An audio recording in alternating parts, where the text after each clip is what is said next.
Oui, oui, je sais, la Ligue 1 a commencé la semaine dernière, mais bon, mieux vaut tard que jamais. Même si elle a un grandissime favori, la Ligue 1 nous offre un meilleur spectacle chaque année et cette année ne devrait pas y échapper. Bienvenue dans la prévue de la Ligue 1.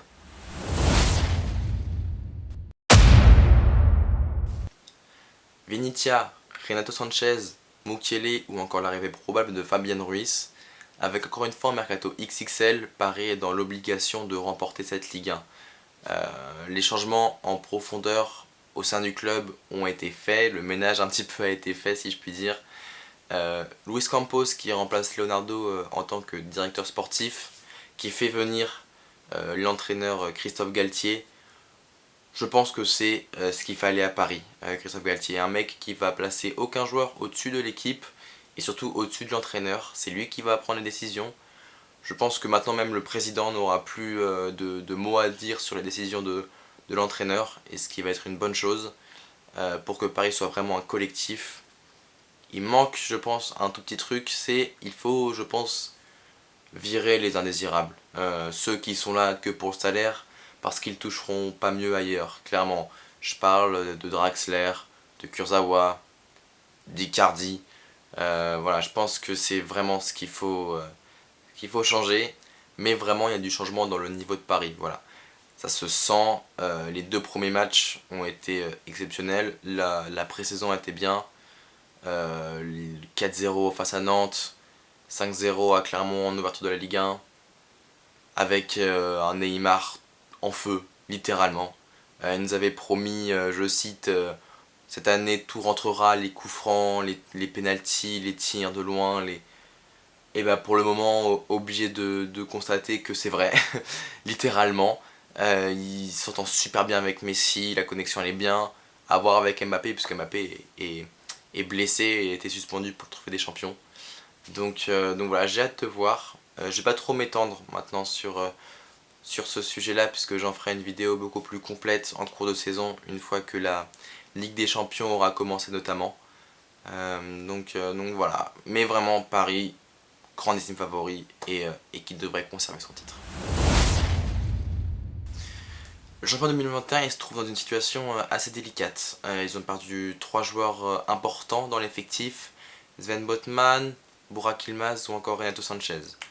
Mais ils ont fait de jolis coups sur le marché des transferts, avec notamment le recrutement du meilleur buteur de Ligue 2 2020-2021 avec Bayo, et ainsi que son ex-coéquipier donc à Clermont, Zendaka, le défenseur gauche, si je ne dis pas de bêtises, mais aussi l'increvable Rémi Cavella, libre de tout contrat en provenance de Montpellier. Voilà, ce mec il est partout tout le temps. Il est encore là, on ne sait pas pourquoi. Mais l'objectif de Lille est d'effacer la désillusion de l'année dernière avec une 10e place après une saison 2020-2021 qui a été juste extraordinaire. Je pense que le problème de Lille est financier en fait, puisqu'ils n'arrivent pas à garder leurs joueurs tout simplement. Pour remonter, je pense à Victor Osimhen ou encore Nicolas Pepe qui avait explosé à Lille, qui en plus au final aujourd'hui se retrouve pour l'un à Arsenal, pour l'autre à Naples, où ils sont presque pas titulaires finalement. Donc voilà, le problème il est financier, ils font éclore des pépites mais ils ont du mal à les garder. On le voit encore aujourd'hui avec Renato Sanchez qui est parti à Paris. Mais cependant, il y a quand même du positif, puisqu'il y a quand même certains joueurs qui sont toujours là et qui croient au projet vraiment. Je pense notamment à Jonathan Bamba qui lui reste fidèle à Lille. Même si il est là depuis moins longtemps, je pense que Benjamin André est une pièce maîtresse de ce Lille-là, qui va devoir maintenant se racheter auprès de ses supporters après une saison 2021-2022 assez catastrophique, on va pas se mentir. Et voilà, pour aller tenter de remonter autour de joueurs comme je l'ai dit, mais comme Bamba ou encore l'expérimenté Jonathan Font qui a encore prolongé un an l'aventure avec Lille. Le projet de Lyon pour moi il est clair, construire justement un projet sur le long terme avec et autour de joueurs formés au club. Même si on ne sait pas encore l'avenir de Paqueta, Lyon a clairement l'effectif pour aller jouer le podium de cette Ligue 1. Je pense que les arrivées de Lacazette et Tolisso, alors que le club n'est pas en Coupe d'Europe, montrent que les joueurs sont encore capables de mouiller le maillot qui l'ont vu grandir, tout simplement. Maintenant que les détails de l'effectif, avec notamment l'arrivée de Tagliafico, qui se chargera du couloir gauche de la défense lyonnaise, Lyon a toutes les armes en main pour effacer cette dernière saison qui a été très compliquée avec une décevante 8ème place. Je pense que si cela ne fonctionne pas et que ce problème récurrent de régularité de Lyon justement persiste, je pense que le problème va être en interne. Je pense que maintenant les problèmes ne peuvent plus être financiers avec le nouvel investisseur qui est John Textor. Si Lyon n'y arrive pas, les problèmes ils seront en interne, il faudra faire les changements en interne. Voilà, je pense au niveau du directeur sportif, on n'en a pas, pour rappel. Voilà. Aulas devrait partir dans 2-3 ans de ce que j'ai compris, avec l'arrivée de John Textor. Voilà. Maintenant, Lyon a une opportunité quand même s'il ne joue pas de Coupe d'Europe, justement de se concentrer sur ce championnat et faire une bonne performance en coupe pour donner de la confiance et amorcer ce long projet qui va débuter cette saison. Je pense que c'est pas plus rien que Tolisso a signé jusqu'en 2027. Donc voilà, le projet il est sur le long terme, on devrait commencer à en voir les résultats, à voir aussi la fin du mercato de Lyon qui peut être intéressant. Et puis voilà, ça nous promet une bonne saison de la part du club du Rhône. Les gars, je trouve qu'on parle pas assez du mercato de Marseille. Déjà pour commencer sur le banc avec l'arrivée d'Igor Tudor, quasiment inconnu. Lui, pour le coup, j'ai fait mes recherches, il est ancien adjoint de Maurizio Sarri à la Juventus lors de la saison 2019-2020, si je dis pas de bêtises. Donc voilà. Maintenant, côté joueurs, les arrivées, elles sont nombreuses. Veretout, Tavares, Klose, Ruben Blanco, probablement Alexis Sanchez, Luis Suarez et Mbamba. Maintenant, il y a une question. Pour quel projet ?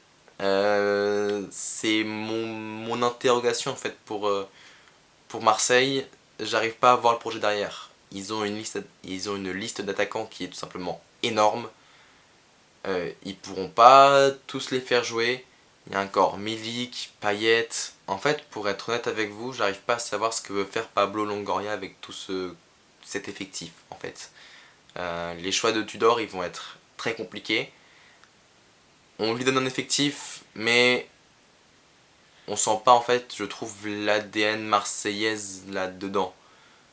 L'accueil d'Alexis Sanchez a été juste exceptionnel, ça je veux bien. Mais maintenant, il me manque quelque chose pour moi. Maintenant, à voir ce que ça va donner avec le temps, mais pour vous donner un truc très simple, hein, le 2-0 en pré-saison face à Milan, mais il n'y avait pas d'équipe sur le terrain de Marseille. Pourtant, ils étaient à domicile, hein, mais il n'y avait pas d'équipe. J'ai pas trouvé un Marseille tranchant. Il n'y avait pas d'efficacité. Ils se prennent 2 buts quasiment d'école. Voilà, il y avait des problèmes. Il y a eu des rumeurs pour un départ de Tudor juste après, alors que le mec est arrivé il y a un mois littéralement. Ça montre l'instabilité de l'OM, je pense. Je pense qu'ils ont trop de pression, avec une quasi obligation de gagner chaque match avec l'effectif qu'ils ont. Ça peut leur jouer des tours, et je sens pas le collectif, tout simplement. La preuve en appui avec la déclaration du capitaine Dimitri Payet, qui a déclaré qu'il ne résoudrait pas tous les problèmes dans le vestiaire parce qu'il n'est pas assistante sociale. Je sais pas si c'est mal formulé ou si c'est vraiment ce qu'il voulait dire, mais dans tous les cas, c'est pas les mots d'un capitaine d'équipe. Justement, le capitaine d'équipe, il est là pour mobiliser les troupes. Donc voilà, à voir ce que ça va donner. J'ai hâte de savoir ce que va donner le reste de la saison de Marseille, notamment en Ligue des Champions. Donc voilà.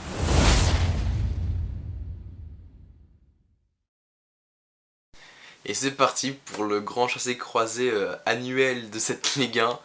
Les places pour l'Europa League et la nouvelle Conference League. Les 4e et 5e places qui vont être encore très disputées, voire même 6e si un des 4 premiers remporte la Coupe de France, ce qui offre automatiquement une autre place en Coupe d'Europe. On va commencer par Nice. Alors Nice, un gros mercato, avec notamment les arrivées de Première Ligue de Ramsey et du gardien Schmeichel. Ils vont devoir quand même pallier au départ de Christophe Galtier. Je pense que ça va pas être forcément évident, mais à voir pour des Aiglons qui joueront en fait la Coupe d'Europe, tout simplement puisqu'ils ont fini à la 5e place et sont donc qualifiés pour la Conference League. De son côté, Lens pourrait jouer ses places malgré le départ de Jonathan Klaus en direction de Marseille, puisque leur maître à jouer, Seko Fofana, a l'air de vouloir rester visiblement. Et puis le mercato de Lens a été très bon avec le Belge Loïs Openda, deuxième meilleur buteur d'Eredivisie, le championnat néerlandais, l'année dernière. Je pense que cela devrait permettre aux promus de 2020 d'aller mieux que la 7e position qu'ils ont acquise lors des dernières saisons. Ce qui je trouve est assez monstrueux alors que ça fait seulement c'est leur 3e saison dans l'élite consécutive.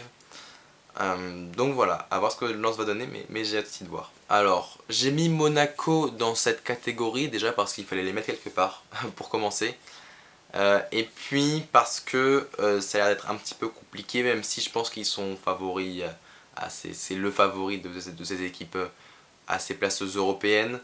Mais voilà, avec des grosses recrues comme Minamino ou encore Brel Mbolo, ça devrait être plutôt simple d'atteindre ces places pour Monaco. Mais il y a quand même un mais avec le départ de Tchouaméni pour le Real Madrid. À combler, ça va être quand même très compliqué. J'ai peur que le milieu monégasque soit un petit peu limité. Maintenant, ils n'ont pas réussi à se qualifier en Ligue des Champions. Je tourne cette vidéo le lendemain de l'élimination face au PSV Eindhoven. Donc à voir ce que ça va donner. Le duo Ben Yedder-Volland, on espère qu'il va marcher, puisque Ben Yedder, deuxième meilleur buteur de Ligue 1 l'année dernière, derrière notre kiki national, si je puis dire. Pour Rennes, c'était une saison exceptionnelle l'année dernière. 4e place à seulement 3 points, 3 points du podium. Ils vont garder une équipe quasiment inchangée, à part le recrutement de Théat, le défenseur de Bologne qui malheureusement pour son premier match en Ligue 1 Uber Eats a marqué contre son camp face à Lorient, si je dis pas de bêtises. Maintenant il y a aussi de l'expérience qui est arrivée avec Rennes, avec le recrutement de Steve Mandanda. Ça va beaucoup aider dans le sens où Mandanda il a l'habitude de jouer des Coupes d'Europe. Il en a joué quand même pas mal avec Marseille, il a fait 15 saisons à Marseille. Et puis il a quand même aussi une Coupe du Monde à son actif. Donc je pense que ça va un petit peu rassurer Rennes et permettre d'aborder sainement cette Europa League pour laquelle ils se sont brillamment qualifiés la saison dernière. Voilà, c'est tout pour cette prévue de la Ligue 1, j'espère qu'elle vous aura plu. On se donne rendez-vous, j'espère vendredi, pour une dernière preview d'un championnat européen, je ne vous dis pas laquelle, je garde le suspense. En attendant, abonnez-vous, lâchez un pouce bleu et j'espère vous retrouver très vite. Prenez soin de vous et à bientôt.